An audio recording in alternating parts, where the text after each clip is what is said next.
Welcome to Center Stage. I'm Michael Tota, and I'm here with Harvey Rothman and Nick Falcone. We've got a packed show for you tonight.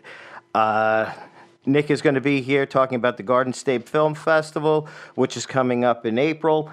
And we've got Gary Pastore, who's going to be calling in and talking to us about a film he's got in the festival called Distressed, among other films that he's been in.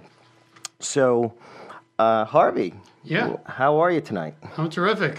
I'm trying to de-stress. Trying to de-stress with the spring winter wonderland that we've got outside. Yes, it just started snowing out there. Wonderful. I love a spring snowstorm. Don't you? Absolutely. Okay.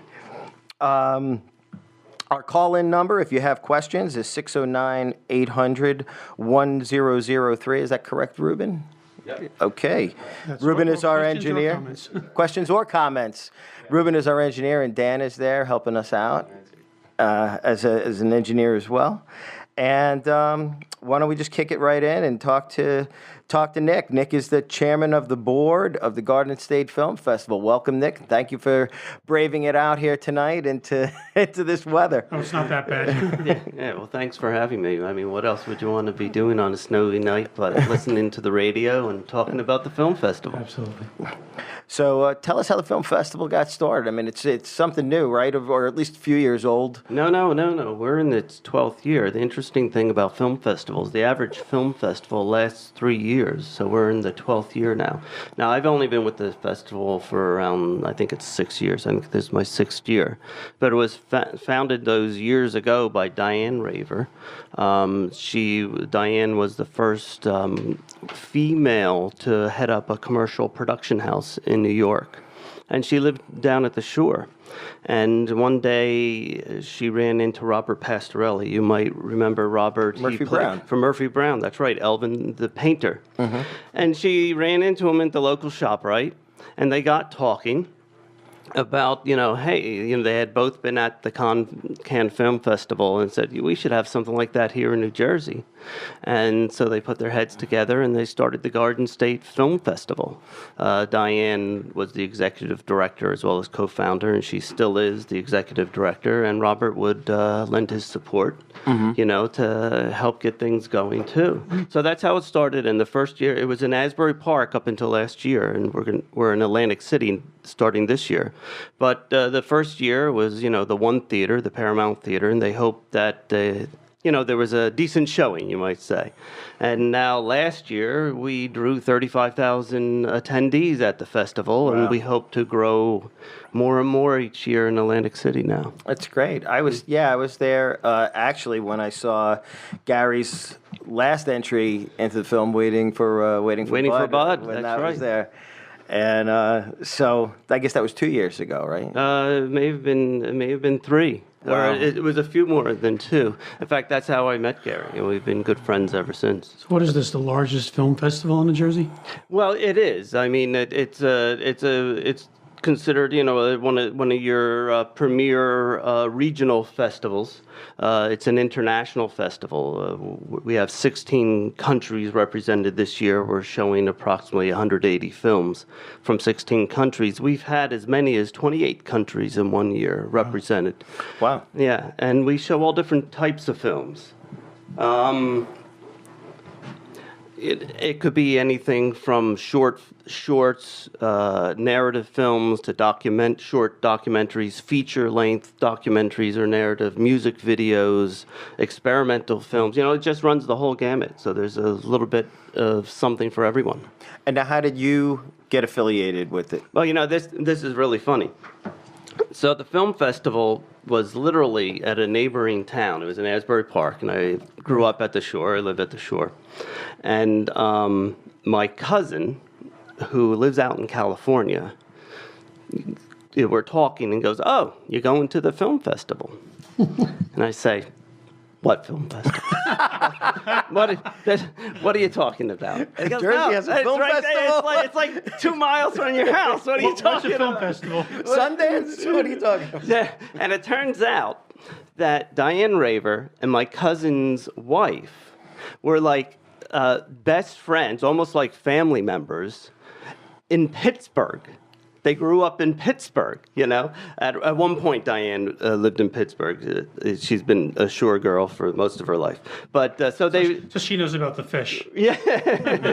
So it was like, well, let me talk to Diane. Maybe you should go, you know. And so I got invited to the festival, and of course I met Diane. And then we got talking about my background in Broadway theater, some film, and did opera and stuff like that.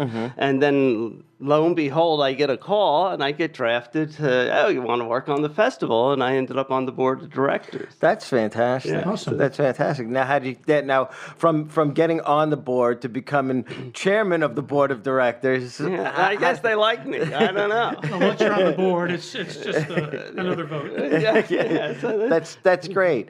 And now, what do we have? What do we have on the docket there? What's in line this year? Yeah, well, it's really great. It's our first year in Atlantic City. It's interesting. The festival has always been a hot property, and every year we would get inquiries from all different cities in the state, including ones that had festivals. So I'm not going to name them, but every year, and we were like, oh no, you know, this and that. But we were approached again this year by several cities, and we met with the Creta people down in Atlantic City, and they're really trying to establish an arts district down there. So it's not just the casinos, but you know, they have the ballet now they've sponsored, and now of course the film festival In the same general area. in the same area, but they're trying to create a whole arts district down there. So they said, you know, they asked us about going there. We went, discussed it. And, you know, it's really to an advantage for us because you, of course, have an international destination. You have world-class hotels and venues. So it's like, wow, let's take a flyer on that. So we've committed to a minimum of 3 years. We hope it's a lifetime home, of course. And it's going to be great. This first year we'll be using 4 venues in Resorts International, 3 in the Taj Mahal, and then Dante Hall, which is it's like a couple blocks from the Taj, 1 block in, and it's a great theater. Stockton College actually administers the theater. I think they rent it, and you know, they administer it.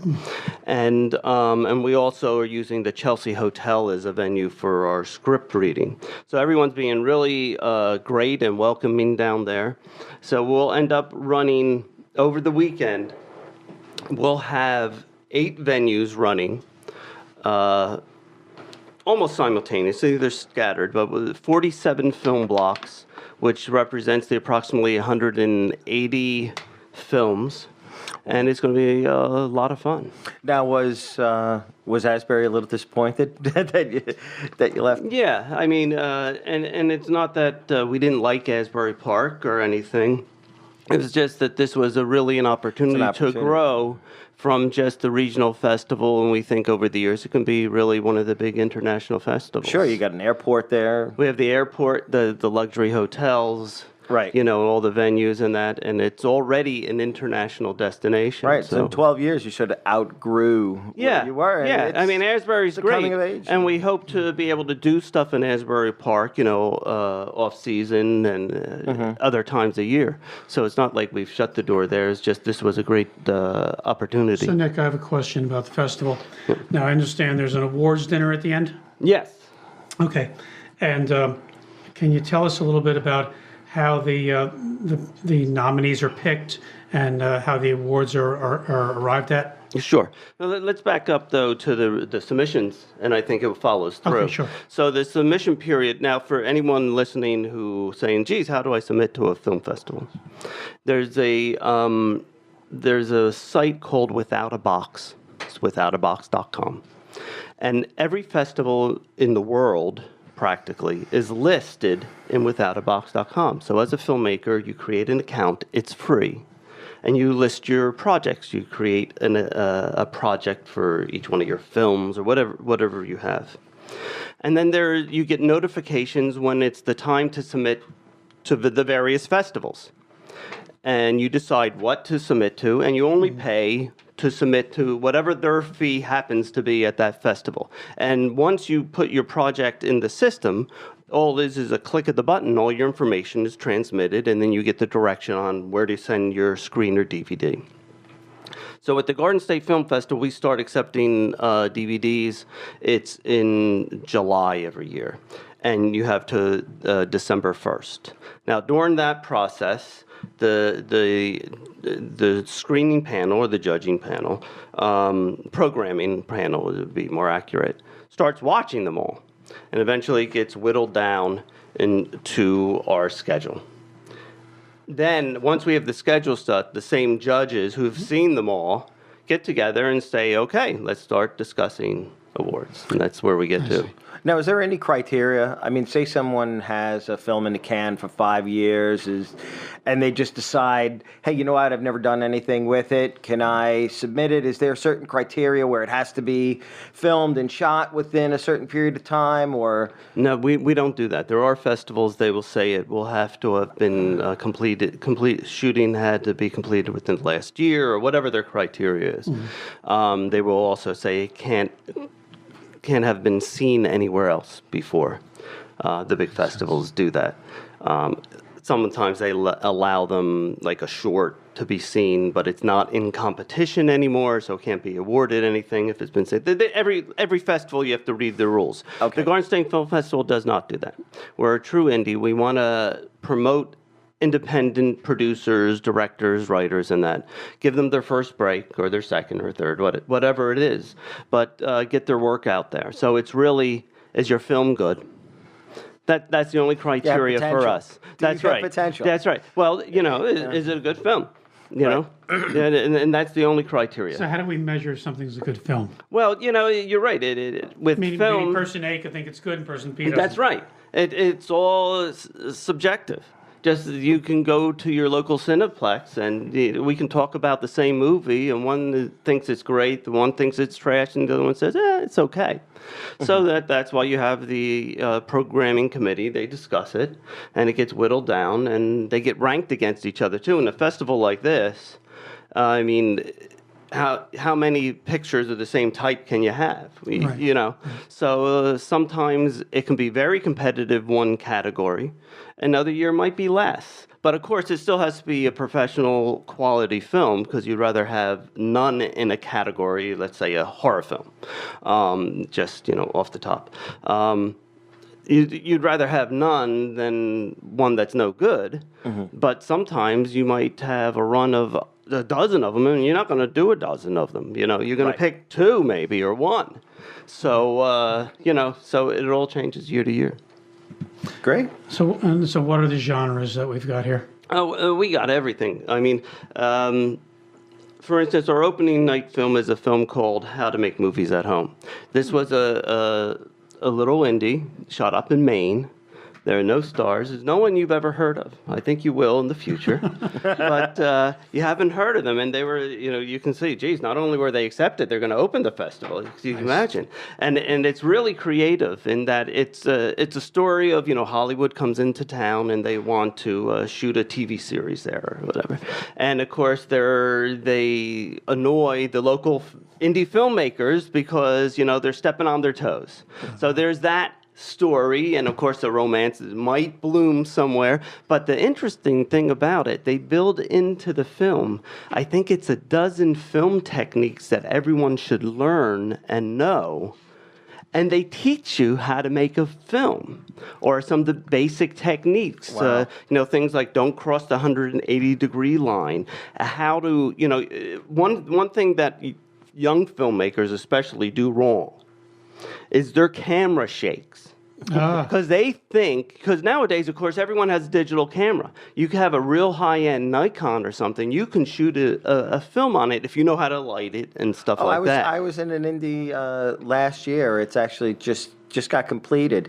And they were shooting it on a regular SLR Nikon camera. That's right. And the guy told me, the DP was like, this camera shoots better video than most cameras, video cameras that are out there. And did it? It will if you know how to light it. Exactly. He said it's all in the DP's That's hands. right.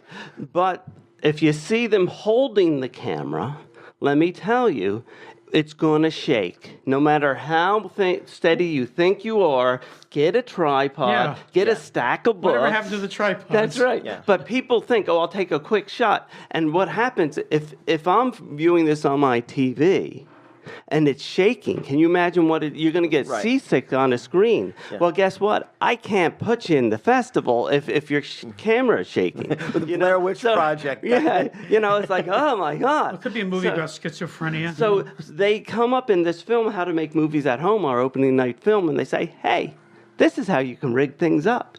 But then they also talk about, the proper use of lenses, because there's a difference between a fixed... someone's rushing on to see you're us. banned, Harvey. Yeah. What is this? What is this? Get with the program. I'm banned. Yeah. There's a difference between a fixed length lens and a zoom lens, even if you're taking the same shot. It's different, and you have to know stuff like that. So even though they're just telling this really nice story, they fit these things in, and they teach you, I think it's like 12 different points, and you really need to know this. So it's fun. But we have other things. We have documentaries. We have one that Sean Penn narrates, and he was the executive producer, talking about things in our food and, formaldehyde in actual products that you use. All the different chemicals. Yeah, and stuff like Monsanto. that. Right. We have a great short called Kush from India. We have the directorial debut of B.B. Newirth. For a short film that's going to be on Saturday at 5:30 at the Superstar Theater and Resorts. And she's going to be at the festival, right? She you got will be at the celebrities festival. Coming down there? We do. We have multi-Oscar nominee Diane Ladd is going to be there. Okay. We have Ed Asner, B.B. Newirth. Laura Dern is going to be there. So we have a lot of people. That's her mom, right? It is. It is. That's what they tell us. Those Oscar nominations and all those Oscar family. Bruce stays in the family. Yeah, good for them. Yeah, and the interesting, also besides a little extra, we also have a screenplay competition every year. And the winner this year is from Australia. And then we do a public reading of the screenplay, and then Asner's going to read a part. Diane Ladd will. We have Ronnie Mormo from General Hospital is going to read a part, and we have a lot of good people we're putting together for that. I am thoroughly disappointed that I'm going to not be able to make it, as I'm having I've got the show that I'm in that same weekend. I told you, and I am incredibly bummed. But I'm thrilled that I will be there. But Harvey's going to be there. I will be there, and Ruben will be there. And give us the dates again. The dates are, the opening night is Friday, April 4th. The gala cocktail party that you can buy tickets to and come to the cocktail party and hobnob with everyone starts at 7 o'clock at Resorts International, and it's followed by opening night film, and then all day Saturday and Sunday are the rest of the films. So that's the 4th, the 5th, and the 6th. Yes. And you can stay at any one of those hotels. And if you go to our website, www.gsff.org, they'll have promotional codes so you can get a discount at the hotels. Yes, I believe the code is, for anybody looking for it, it's VGSFF. Is it? I don't know if all three of the hotels that are listed are the same. That's the resort. Okay, yeah, there's I don't a know if different that's one. all of them. There's one for resorts, there's one for the Taj Mahal, and one for the Chelsea Hotel. So get down there, gamble, Yeah. And of course, what we also have Distressed by Gary Pastor, who you might recognize from The Sopranos, and he has a new reoccurring role on Blue Bloods. Right. And of course, he, besides being an actor, he's a stuntman. He does a lot of technical stuff, including working on Spider-Man 2. Right. Yeah. And he'll be there, and he'll be on here. And he'll be here. Yes, any minute now. Okay. Is there anything else you wanna get in? Well, like I said, there's a ton of films to see. A lot of good ones, comedies, dramas, short films, feature length, foreign films. So there's something for everyone. And if you go to our website, you can actually scroll through, go to the films pull down, and start looking at all the descriptions of the films and make your plans. And now to buy tickets for those individual films, or is there packages? Yes, you can do either way. You can buy an individual ticket for just one screening block, which is $12, or for $60, you can see all the films you want. You can go to the seminars. Diane Ladd and others will be doing one of the seminars is Women in Films, but there'll be many different ones, and you can go to all of them. So, and if you wanted to come to our Black Tie Awards dinner, that's a separate ticket, but you could buy that through the website. And That's there's $125, I think. 125 for that, and it's almost sold out. So you would have to go really quickly and get them if you want them. Wow. Well, I mean, that's a great bargain. $60 to see all the films you want. Yeah, you can just hang out for 3 days and watch films. That's awesome. And then there'll be parties, after parties, and of course, you can gamble. Go gamble. Do a little gambling in between if you need a film break. The hotels certainly hope you do. That's great. Before we get over to our next guest, Gary Pastor, we would like to thank Nick Falcone and the Garden State Film Festival for giving us a pair of tickets, which will go to the first caller at 609-800-1003. If you refresh your page, you will see those tickets up there, and those are those $60 tickets that will get you into whatever films you would like to see. That's a weekend pass, right? It's a weekend pass. It's a pair of weekend passes. You'll be able to come to the gala opening night party, as well as opening night film, and all the films and seminars you want to see over the weekend. That's great. Well, I will be performing as Humphrey Bogart in Play It Again, Sam in Freehold, New Jersey. Otherwise, I would take this. Okay. Well, welcome. Gary Pastor is on the line. Gary, how are you? Hey, guys. How are you? Okay. Yeah. Cool.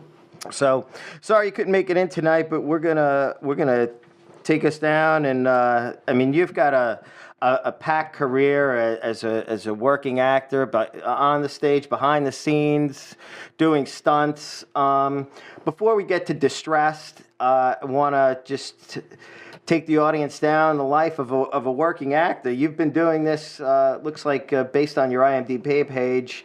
You started out with Prizzi's Honor, which was directed by one of my favorite directors, John Huston. And great man. Maltese Falcon and African Queen, two of my favorite films.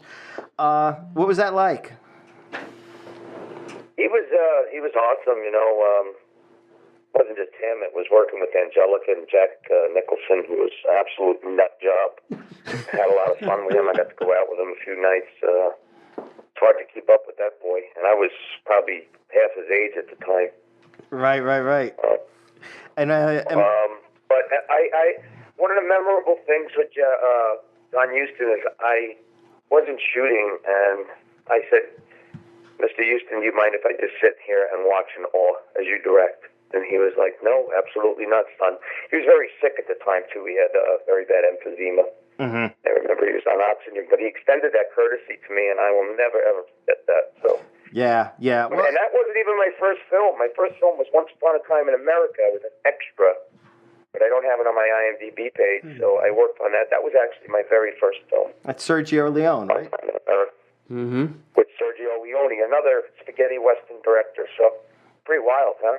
Yeah. And the irony there is I'd studied with Bill Hickey right after he'd done that. He was teaching over at HB Studios. Yeah, he was my teacher as well. Oh, really? Wasn't he the best? I found great. He was just the nicest, most encouraging guy in the world. Great. Yeah. And then you worked with just about everybody. So I'm just going to start rattling off some of your stuff. I mean, you worked with Scorsese on Goodfellas.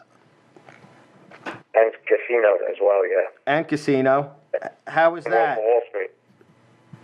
How was that? He's great. It's great. No, Marty's great. I got some great Marty stories, but I have to be there in person to show you so I could do his face.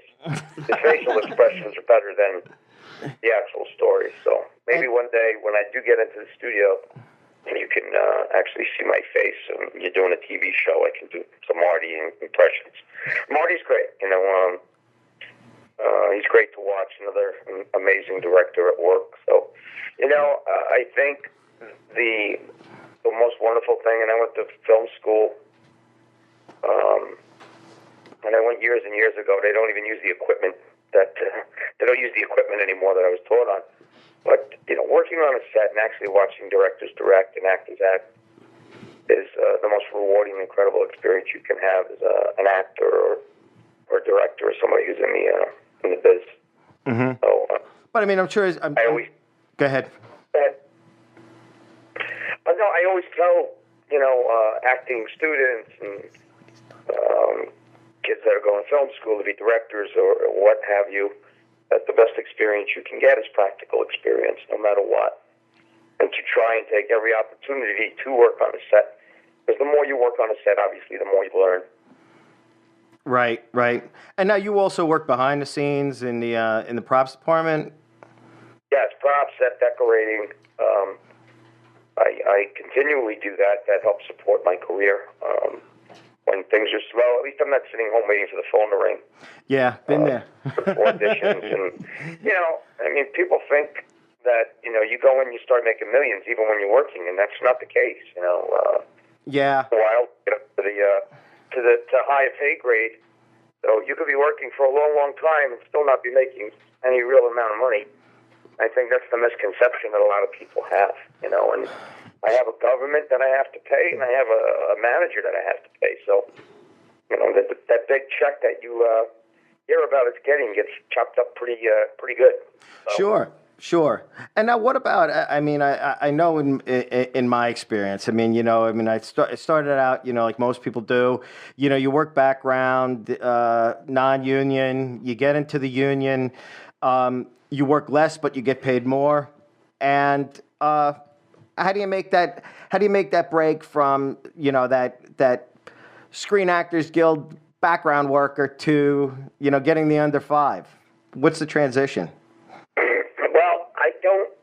It's hard because there's so many background actors out there that I know that I actually respect. I mean, it's not easy doing background work. I know I did it, and I respect those that do it. I knew it was time for me to break out and not do it anymore because I didn't want to be labeled a background actor. And it's unfortunate, but once you get in that niche and that pigeonhole, they very, very rarely see you for anything more than being an extra. And it's really hard to get out there and get auditions and whatnot if you're going to continue to do background work. I know people that have made a living just doing background work. They work all the time. But that's all they're going to do. And it's unfortunate because they won't ever, or very, very rarely get that opportunity to jump out from being a background performer to being an actual actor and getting a speaking role. Right. Do you get discouraged when you work? That's a decision that you really have to make early in your career. You're going to be an actor. You really want to do this for your life to make a living. I would suggest getting out of background work as soon as you possibly can. And now, do you get discouraged when you work, a week, 2 weeks on a film, and then you wait a year for it to come out and find that most of your work is on the cutting room floor? Jeez, it's happened on most of them. I work 2 weeks on Goodfellas. Comes out, I look like an extra in it. Right. Weeks and weeks on films. And it's happened in every one I worked on, almost. Right. Tommy Brasco. Some of the hugest films, blockbuster films I've worked on, I wound up mostly on the cutting room floor. But, that happens. Now, here last year, I do this small film called Rob the Mob. It was under a $10 million budget, but it had some great actors in it, Andy Garcia and Ray Romano and Michael Pitt from Boardwalk Empire. And I played Sammy the Bull Gravano, and I didn't know what was going to happen with that as well. Well, to my surprise, and very pleasant surprise, the film is awesome. I saw it Sunday night at a screening, and only one scene of mine got cut out. So I'm in it for a good chunk, and they talk about me throughout the film, and it's a great performance. I have to say myself. That's great. I mean, I'm sure it is. I mean, I've seen the clips, and I know you've been at it a long time, and if you studied with Bill, I mean, I'm sure, I'm sure he's taught you a lot. So I mean, it's no surprise. It's no surprise, and this is what I tell people when they ask me is. I see friends who 20 years have been in this business and they're getting roles on TV shows and such. And I said, yeah, it takes 20 years to become an overnight success. So, and I hope that Rob the Mob and De-Stressed take you to the next level. So, I just got a recurring on Blue Bloods as well this year. I play a Greek guy, with an accent. I like the fact that there's starting to be a little bit more diversity in the roles that I'm getting. I actually pitched about it on Facebook a couple of months back. I said, it becomes a little discouraging when you've been doing this as long as I have been. And because you're Italian, the only thing you get called in for is mafioso parts. Yeah. Or bad guys or. Well, what's interesting. I said, Italians can be doctors. Italians can be lawyers. Italians can be judges. Italians can be accountants. Gary, it's funny. I have an Italian attorney. Why can't I be cast as an Italian attorney? It's not fair. Harvey and I were just having this conversation last night. We were talking about diversity. Typecasting, I'm starting to find it very insulting that the casting directors don't look outside the box. And then not even a couple of weeks later, I get called in to portray a Greek guy that's from Greece. I mean, I did the accent. They bought it, and it aired. And, I got a lot of great kudos about, putting on that performance. So, listen, when you're an actor, you want to act. That's the bottom line. You want to act. Gary, I have a great story. I remember when you posted that, and I made a few comments in that. And then I got a call, actually, from a director, and he was doing a short film, and it's a good director. And he asked me to play a tranny prostitute. So that was really out of the box. Now, unfortunately, it didn't fit my schedule. Yeah. But, he said, hey, you want out of the box? Here's out of the box. It's out of the box, all right. I would do it. And out of the closet, too. I would do it. I definitely would do it. I don't know to what extent I would do it, but I'd probably do it. Right. You'd have to see the script and see if exactly what's going on. But how big is the budget? I tell all actors, make the role your own. No matter what it is, you need to make it your own. And you try and keep it mixed up. And I've done my best to do that. I prefer comedy. If there was any way I could stay in comedic roles, I would love to do just comedic roles. But, when you're an actor, you take what they give you. And you got to make the choices.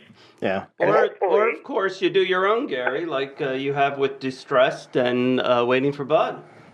Right. And that's kind of where I was going to take this. Was that the genesis, the seeking the diversity in the roles and saying, hey, you know what, I can do more. I'm not offered more, but I've got a bigger range.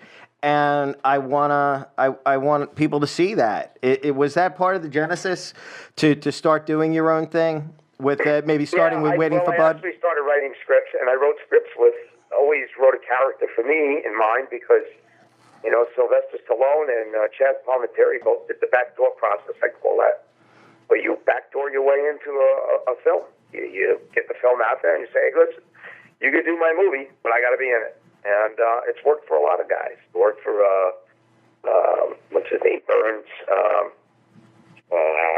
the brothers McMullen. I forgot his first name, but not to sound like a fool.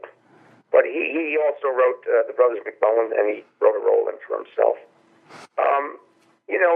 There are actors out there that have to think outside the box. Look, you're in a big pond. And there's a lot of fish in this pond, and it's very, very, very difficult. I mean, honestly, I've been up for Boardwalk Empire 10, 11 times already. 11 times I've read for really nice roles. But I also walk into a waiting room, and there's 12 or 15 other guys that look like me. Mm-hmm. I know what my chances of getting that role are. And every time I go in there and I see those guys that look like me, my heart definitely sinks a little bit because I know that I have competition. And I know some guys are going to be, I don't know, so much better than me, but a different type than me. And Right. maybe that's the type they want. But did you ever get to the point? I mean, I know that when I was out there, and I was primarily, I auditioned for a lot of theater, off Broadway, off Broadway, and it's the same kind of thing. You know, you go in there and you seek those roles, and there's a room full of people that look like you. Do you get to the point where you just kind of have to say, I've got to stop caring because a lot of times it's not about talent. It's about whether, you know, you got the right hair or the right eyes or the right, you know, whatever kind of mood the person looking at you is in. You know, today you were great. Yesterday you were horrible. So there's really so much that's out of the actor's control, aside from the acting. I mean, it goes way beyond the talent, I think. Everything is out of your control. I mean, there were times I've gone in and I left the room and I said, man, I nailed that. Never got a call. There's other times I've gone in the room and I said, I sucked. And then I get a call. So you go figure it out. Well, that's like any job interview. Figure it out. Yeah, exactly. Well, they are job I interviews. can't figure that out. You just never know. I can never figure it out. And I'm not going to try and figure it out. Well, right. You know, there's too many things that go against you. There's more things that are going against you than that go for you.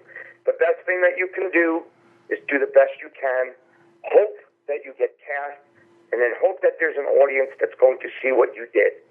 If you can get all three done, I promise you your life will change. It can change overnight. Mm-hmm. You know, I enjoy directing. I enjoy acting.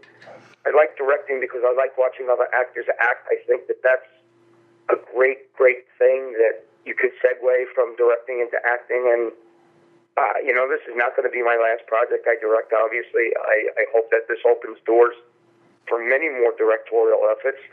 And believe me, there's a lot of talent that I've crossed along my years, and I would gladly bring those people in and hopefully bring some kind of life to their careers as well, because that's a reward in itself. You know, all right, I couldn't do it for me, that maybe I can help somebody else. Because I saw them and I love their craft. You know, Bobby Finaro is one of my faves. I actually was working on a film that I wanted Bobby to play the lead in, and it didn't come to fruition because of, you know, some money issues, and I felt bad because I let Bobby down. But I'll never let Bobby down as long as Bobby's around. I'll always remember Bobby and try and put Bobby in something. Nick Falcone is a wonderful actor. I put him in Distress. You know, I have to give what I've gotten, and that's the way I look at life now. It's a big, big circle of karma, and I put out, and I hope to get back. And when I can give it back, I'm going to give it back. Right. The best way I can put it. You know, it's really.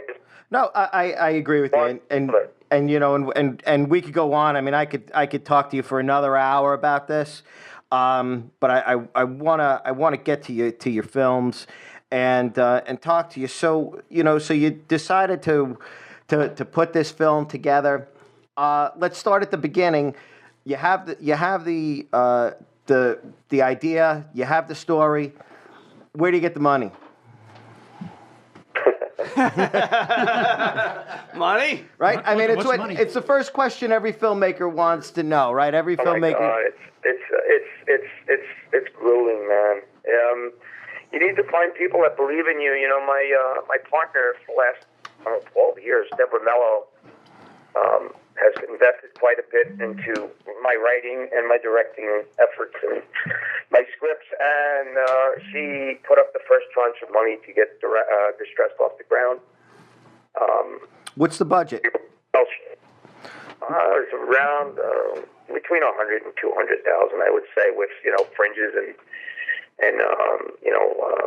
people that took back end deals. You know, I'd say it's going to probably be upwards of probably 150, 200,000.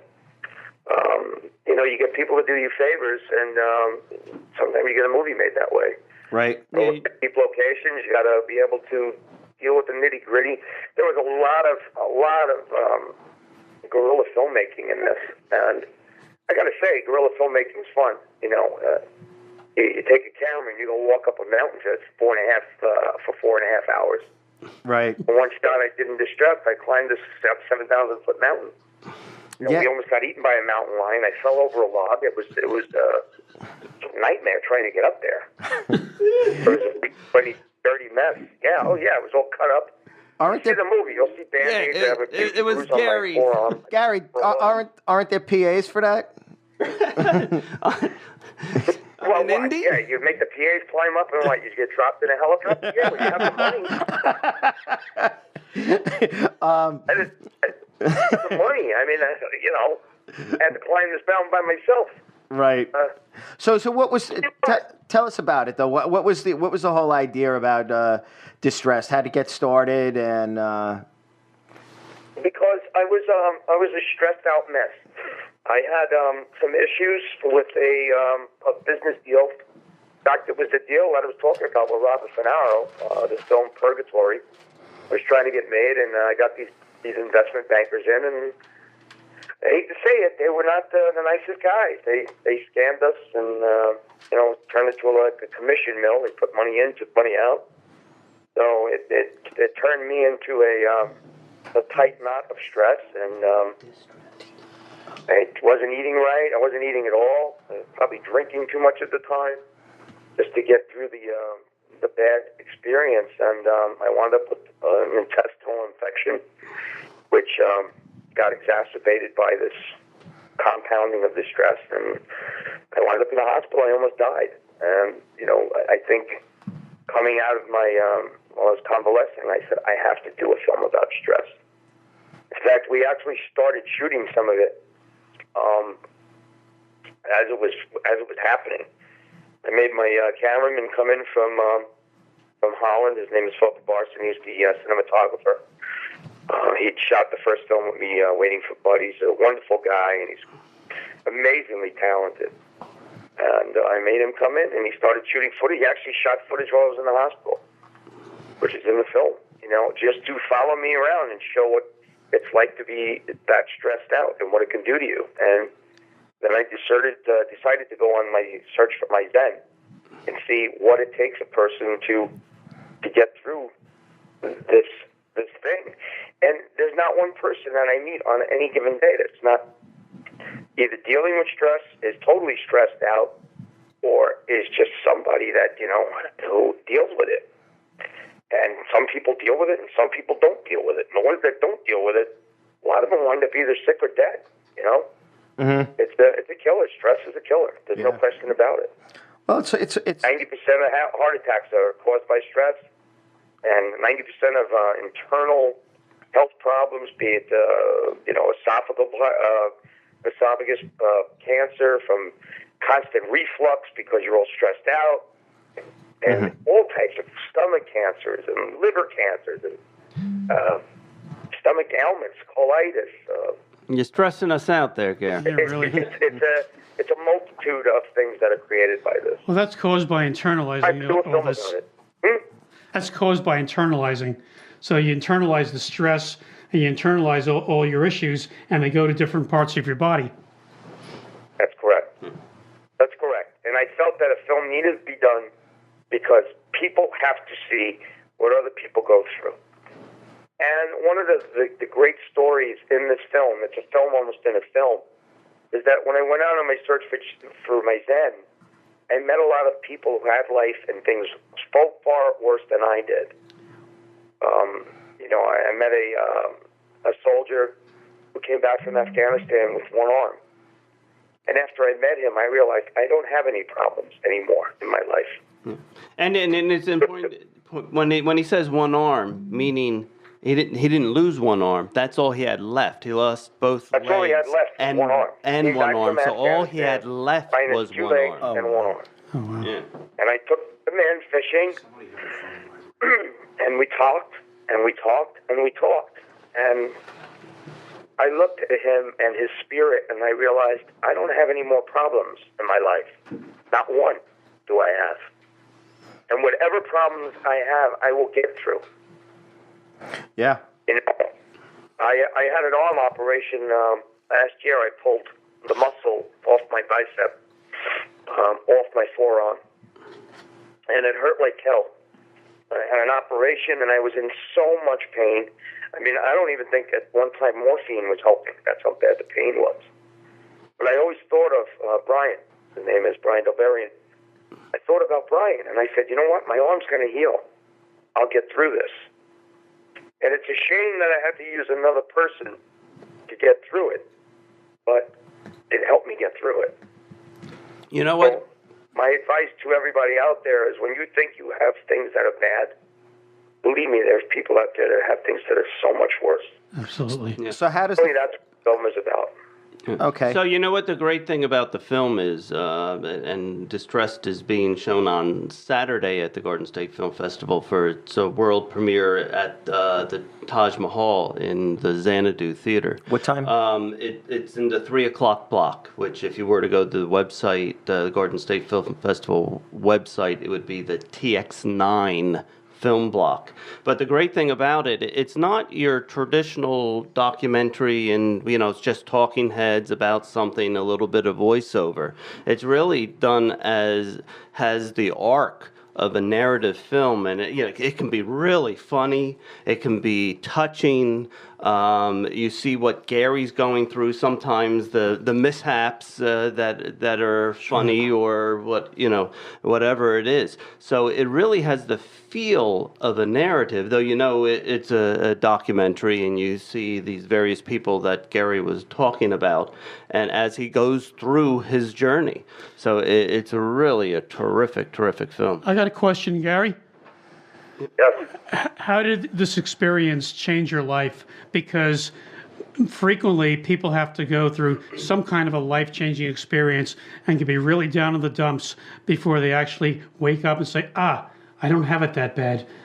Is that what happened to you? Yeah. I have 4 children that I adore. A wife, a family, a home that I worked so hard to keep. And it was just too much of a sacrifice to ever think about, going to sleep and not getting up again. Yeah. And what it would do to them and what it would do to my friends. I said, I have to take control of my life. And hopefully when I can take control of my life, I can help other people's lives as well.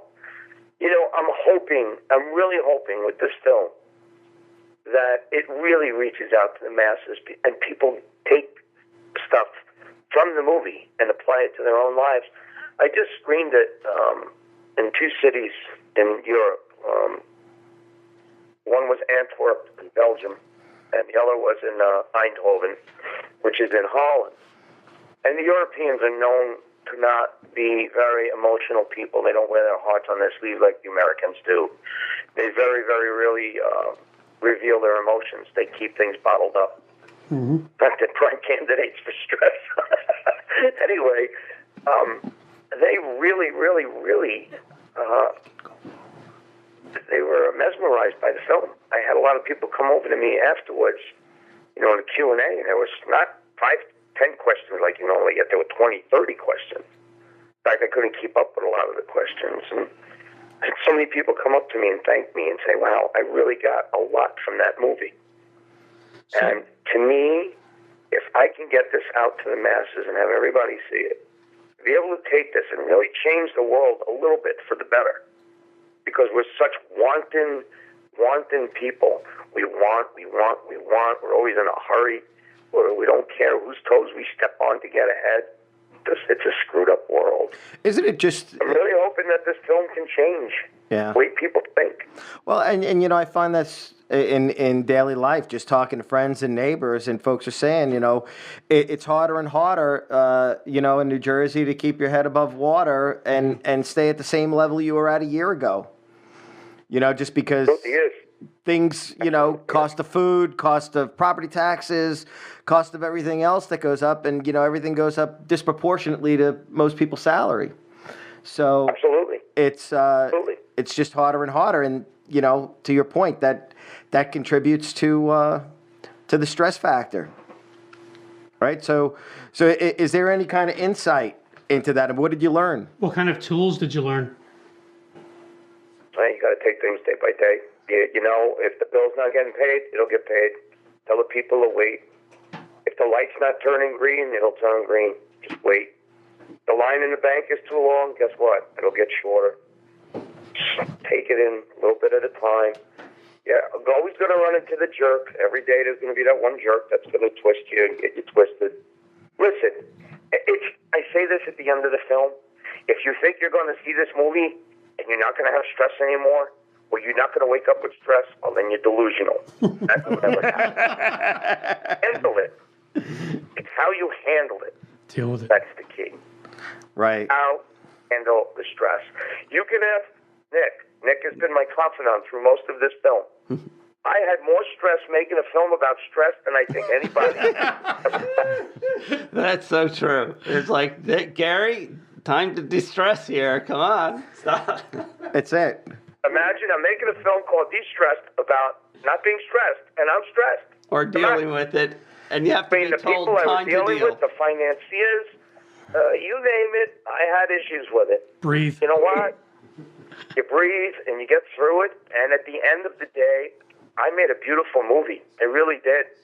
I made a really beautiful film, and I really, really hope it gets out to the audience that needs to see it, and that people can take from this movie and say, hey, man, you did a good thing. You made a great film. That would be, I don't care about how much money it makes. I just want people to be able to say, you did a good thing. You made a great film. And That's more important to me than anything. right. Any award, anything, is to get that pat on the back and have somebody go, thank you. Thank you for caring. Right. Well, it's That's it. That's yeah. all I want. And it's Really, about. that's all I want. Well, I'm glad we could help get it out there, and hope that folks listening will run and go see it, and through the festival you find a buyer, somebody puts it out there and takes it even further. Yeah, there's going to be that one soul out there that's going to watch this film and go, you know what? This movie needs to be out in force to the masses. People need to see this film because they feel the same way I do. They feel that passion that I have in my heart, the reason I made it, that they see that through my eyes when they watch it. They go, oh my God, this film has to get out there. People need to see this movie. Because that's what films are about. You want to take something away. I go see a movie, I want to take something from the film. Yeah. I want to feel good, I want to feel bad, I want to cry, I want to laugh. I want to know that the film I made is going to serve something.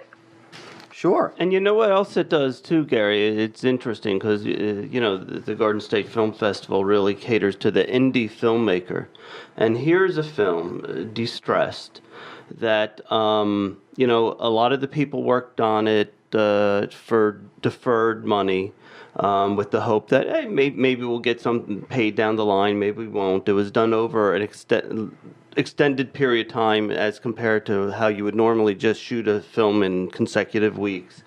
Yet, because of the people, the dedication and the skill, of course, of the people, what they're going to see when they go to see De-Stressed on Saturday at the Taj Mahal and the Garden State Film Festival on April 5th is really a studio quality film, but with that true indie spirit to it. It's going to be touching. It's going to be funny. It's going to be informative, and it's going to be entertaining. But it has something to say, and it's done by people that are very dedicated. Of course, Gary being the ringleader, and it wasn't for the money. Not that anyone has anything against the money. If they would like to throw some, please, everyone will catch it. But it really shows what you can do if you're dedicated, and you have people that say, yeah, okay, let's get involved in this. And so it's really the indie spirit in the film, but it's a studio quality film that they're going to see. Mm-hmm. Well, that's important. That's a great compliment, Nick. I really appreciate that. I'd be honest with you, people have a certain misrepresentation of how actors are and how directors are. They think that everybody's an egoist and it's all about them. You know, when I first said I'm going to make this movie about myself, of course, the first thing people think is, wow, this guy's a narcissistic a-hole. So that was not my intention ever. The intention was that I am almost like Moses climbing up to the mountain or whatever. You know, I want people to see the sacrifice. Look at the sacrifice that I've gone through. I went through the sacrifice of shooting this thing across this beautiful country of ours to show people, hey, listen, you're stressed out, go for a ride. Go on a trip. Get out of here. Do something and stop bitching about how bad your life is. Do something to change it if it's that bad. And isn't that what people do? Yeah. I agree with you. That's the message in the movie. And that's what people do, right? They work for a company 10 years, 20 years, 30 years. And well, if they're lucky and they stay, you know, without getting laid off or let go in some way. And you know, and they have that, you know, it's all about the career and everything else gets put aside. And then, you know, the stress puts them in a box long before they have time to enjoy. And it's a shame. It's a shame that that's the way a lot of people live. And maybe it's the American way. I don't know. It's changing. It's changing. I mean, other countries, they don't live like that. You know, I went to Italy. No, they don't. And I noticed that, you know, I went to Holland and it was a very chill country. People were very chill and relaxed. I felt very chill there. I was like, wow, people really know how to put your head down. You know? Especially when there's Jobs close at parades 5 outside o'clock, your they go door. home. Parades while Right. you're editing. Oh, well, that's a different story. I mean, the one thing that did happen while I was there, and this is just par for the course, is I go to edit the film because I thought it was going to be nice and quiet, and I went during the week of Carnival.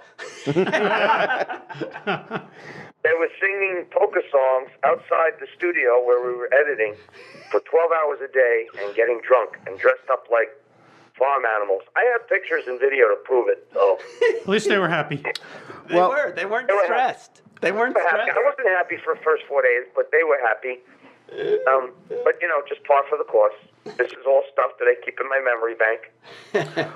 I'll never forget. It'll be in a film somewhere. Well, listen, I Oh, no, it is. It's in Durad. Focus Film Durad, which is after mine, my DP's film, which is at the festival. I think it's at the 5 o'clock block. Am I correct? It's at 5:45, also at the Xanadu in block TX10. Well, Foka had found it so fascinating how his country people celebrate this Carnival. He made a movie about it. It's a 30-minute film. And I got to tell you what, it's a fantastic little movie. Now, is De-Stressed going to be in any other festivals? I know you had posted that you submitted to Cannes. Yes, we did. That's the one I'm keeping my fingers crossed on. And if not, then, you know, we'll hit a bunch of the stateside festivals. I hope to get it into, you know, a couple of the Academy Award credited festivals. I really think this film has legs, and the only way it's going to get legs is to get it out to an audience. There's going to be a savvy purveyor of film out there that's going to see this movie, a distributor, who's going to see this movie and say, wow, this film has amazing potential. I want it, and I want to get it out there. Yeah. And that day will come. I believe it'll come. Yeah. And I think Nick believes it'll come. And, you know, I think that when we have that audience, I hope to have a packed theater on April 5th at 3 o'clock in the Xanadu Theater. I'll be there. I think that when that audience, I'll know at the end of the movie whether this film has legs. I'm sure I will know at the end of that screening. I'm screening it from my home state, and I couldn't think of a better place to have it than in Atlantic City, New Jersey, my home state, to have the world premiere. I'm very ecstatic about it, you know. I wouldn't want this film to be premiered anywhere else but here in New Jersey, so. Well, that's great. And God bless our stay here. And if it's anything like Waiting for Bud was, I was there at the festival and saw that, and let me tell you, I mean that was really a great film, and the fact that Bud Shulman, gave that the sort of memory speech before the film. I mean, it was really touching. It was really, really a touching film, and great. So I mean, you've got filmmaking talent, my friend, and if this is anything like that, I'm sure it's going to go places. Yeah, again, I just want to carry the torch. My last name, Pastor, means shepherd, and I'd be damned if I'm not the shepherd sometimes, and I try and watch out over my flocks of friends and family and try and guide them and lead them, and hopefully I can help some people along the way that have touched me. You want to touch people that have touched you, and that's all I can ask for. And you want to pay Leave it this forward. life with a good legacy. Yeah. Well, this is like Harvey just said, and it's like a pay it forward film. It's a pay it forward film, correct. Correct. I can't see. Listen, if you can't go watch this movie and leave with something, then you're not human. You're just not. European. You're not. You're not human. You have to leave from watching this film with something, whatever it may be. Even if you don't want to share that something with the world, you want to keep it to yourself. As long as you leave with something that's going to say, I can change the way I am or who I am or who I want to be. That is the key, and that is the message. Leave with something. Just leave with something. I don't care what it is. Something positive, of course. I don't want you to leave with something and then go drive your car at 90 miles an hour and crash into a wall. I want you to leave with something, I want you to leave with a good feeling about, hey, my life is a mess and I'm going to change it. Because then I did my job. Right. Well, What more can I ask for after I've done my job? That's great, and I hope I'm sure that you've left the audience here with something tonight and something to look forward to, and hopefully we'll get some people down there on April 5th at 3:00 to come see the film and pack that theater and show their support, because it sounds like it's a film that has something to say for everybody. So it's not just Absolutely a particular audience. It does. Not just my film. People need to come down and really appreciate what Diane Raver and Nick Falcone have done for this Garden State Film Festival. It started off as a little festival, and it's expounded into this wonderful gala and celebration of talent and filmmakers. Don't just come see my film. Come see all the films. Come enjoy the weekend. Get your butts down in Atlantic City. Don't sit at the crap table. Come watch a movie. Yeah. Come watch a seminar. Come talk to actors. Come talk to filmmakers like myself. I'm there. You want to come over to me and talk to me? Provided I'm not talking to a million other people, come on over and say hi. Yeah, that's one of the big what it's all about. differences. One of the big differences with the Garden State Film Festival and other film festivals of its size or larger is usually the celebs and everyone are, in one room and they're shuffled off and that's about it. And you can go see your films.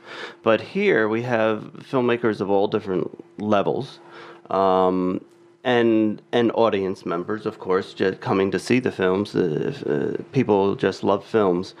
And everyone has access to everyone. So you'll see Ed Asner or Diane Ladd and B.B. Newirth, and Laura Dern is coming, and they'll just be mingling with everyone else, going in, seeing some films, doing the seminars, going to the parties, and so everyone, if you're a young filmmaker, you have some questions, it's a great time to meet people. Or if you just like hanging out, and like to meet someone that you've seen, a million times in a movie or on TV, they're accessible at this festival, unlike probably any other around here. That's great. Well, we're out of time. I want to thank both of you for coming on. And to that point, I mean, because I think this festival is important and has something to say for New Jersey. What Harvey and I had intended on doing is for our show next month, we'd like to have some of the winners back on here to talk about their films and see. So hopefully we can make that happen and we can give the festival a little more publicity. Sure, So- that'd be great. There you are. Well, As That well- would how be to a lot get of fun. how to get in That touch being with said, if everyone. I'm a winner, I'll come by with my little, my Grand High Exalted tchotchke from the festival, and I will come on and talk to that. No, I'll make an appearance. I'm sure I won't be as crazed as I am now, but Okay, well that's happens. Again, it's not about that. It's really about getting the movie out. That's great, and if you're one of those statue holders, and again, I mean, if not, I mean, I'm sure it's going to do good, and we'll have you back on anyway to talk about your film history and get some of those Scorsese stories. So Oh yeah, those I have to reenact. Reenacted on the radio. well, Maybe we'll film it. I have a great face for radio. They tell me. We'll put it on YouTube. okay, so There you go. All right, gentlemen. Thank you. I hope to see you on Sunday the 5th in the audience. Thank you for listening. And Nick Falcone, I love you. All right, care. I'll talk to you guys in a few weeks. Nick, I'll see you in a few weeks. Yeah, Okay. we'll be talking. Thanks, Gary. thanks, Gary. Take care. My pleasure. Thank you, guys. Bye. Okay. And So, all right. Michael, I just wanted to talk a few minutes about a couple of things that Gary mentioned. One of the things that he talked about was being typecast. And we were talking about that the other day, Nick. And I had been reading something about the original Star Trek and Nichelle Nichols, how she was going to quit after the first season until she bumped into Dr. Martin Luther King at a party. And he said, that's the only show I let my kids stay up late to watch. Ah, And you're he said black woman at the time, and you're playing a part that's not a maid or a menial servant, and here you are in a starship, communications officer. You gotta stay in there, and that was the beginning of changing typecasting for African Americans. Huh, I never heard that story. I know her kiss with William Shatner was Yeah, the that was first the big thing. interracial kiss on Interracial. television. Interesting. Yeah, but the fact that she stayed there to begin with, Yeah. as a result of her meeting with Dr. King. Oh, that's very interesting. Yeah, that Never was heard interesting as well. And then there was the whole kung fu thing back in the 70s when they wanted to cast the original kung fu. And David Carradine, we know, later went on to do Kung Fu Legend Continues as well. But when they were first casting that part, they interviewed a guy who was actually Chinese, and they said, we can't put a Chinese person in a lead role, and we don't know who the hell you are. So they brought in David Carradine, who knew nothing about martial arts. He had to learn it. And then he became somewhat of a master after that in something. And the guy who they didn't cast, that was Jackie Chan. Oh, that's interesting. That's funny. So you never know. And the third story I read was about, I can't remember his name, it was just recent, a guy that they were interviewing to play Superman. I think it was in the new movie. And they said they couldn't use him because he was gay. Well, I know I forget who it is, but I know he was up for the role. He had a big Broadway experience, and then it started leaking out. Though he's gay, and we don't care. But if it gets out in the press, it might kill the movie. Yeah, I don't know they that didn't that's want that true. That in 2014, that you would would not think. be an issue. It's like, oh, is he a Yeah, good? but again, apparently it was, and they didn't want that image for Superman. Why, I don't know, but you'd have to ask the producers about that. That's really interesting. You guys have any other stories about typecasting?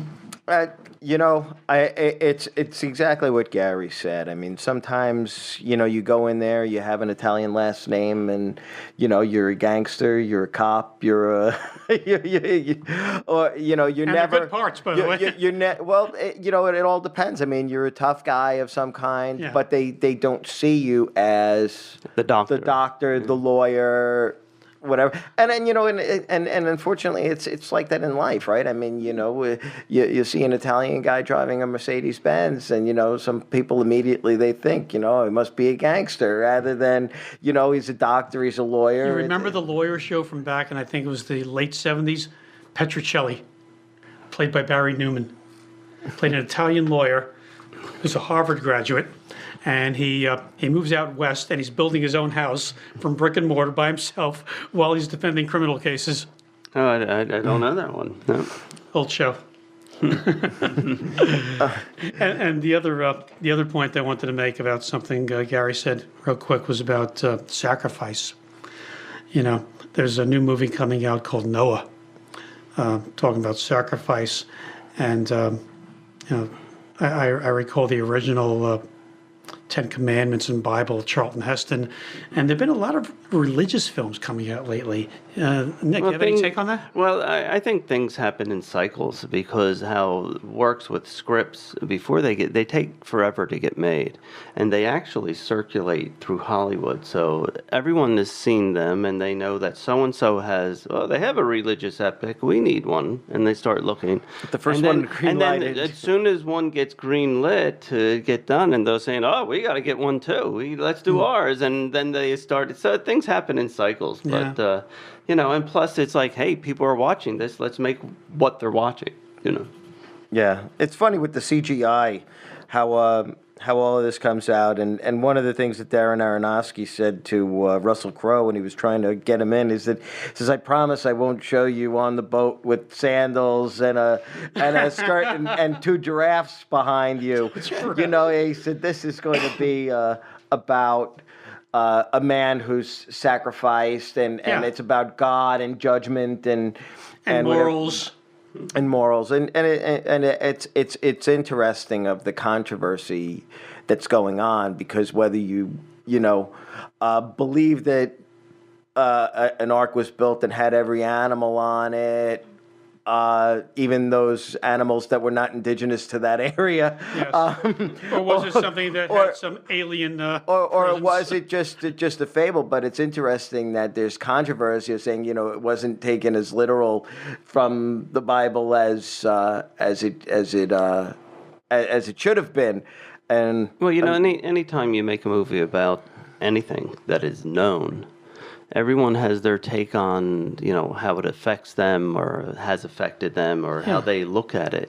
So there's no way to please everyone. Be it a religious epic, which of course people take a little more personally, or your favorite novel, or whatever the story is. As a filmmaker, you have to do your film, and someone's going to like it and some not. Mel Gibson did The Passion of the Christ, generated a lot of controversy. A lot of people went to see it, though. Yeah.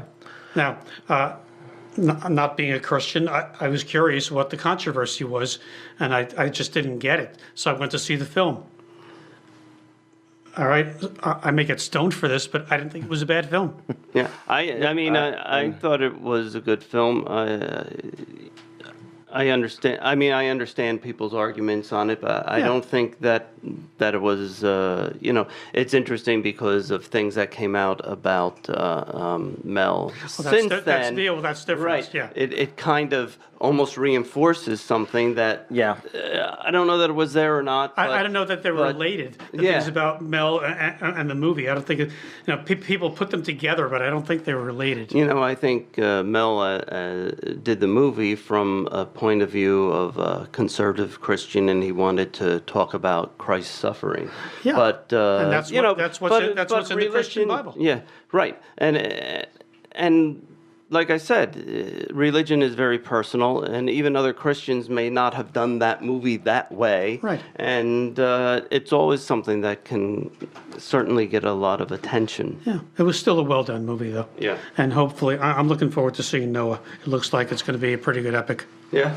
Yeah, Russell Crowe's a great actor. Darren Aronofsky's a great director.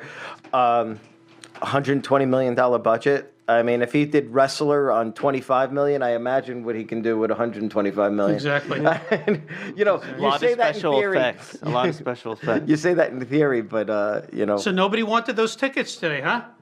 I guess not. I'll take them. Last last opportunity to call in 609-800-1003. And you got just a few minutes to do that. Yeah. So, Okay. once again, everyone just go to the Garden State Film Festival website, www.gsff.org,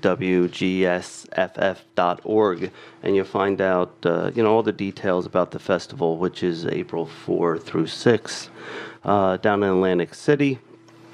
And you can find out what on the website who the celebrities are, find synopsis about the 180 plus films, and really plan your weekend. And if you go, you're expected to see every single film. And say hi to Harvey. Say hi to me. I will be there with Hamilton Radio and with Ruben. The two of us. We will be there by a remote mic. That'd be great. And we will see you next month with some of the winners. Absolutely. Thank you, and good night. All right, thanks for having me. Good night, everybody.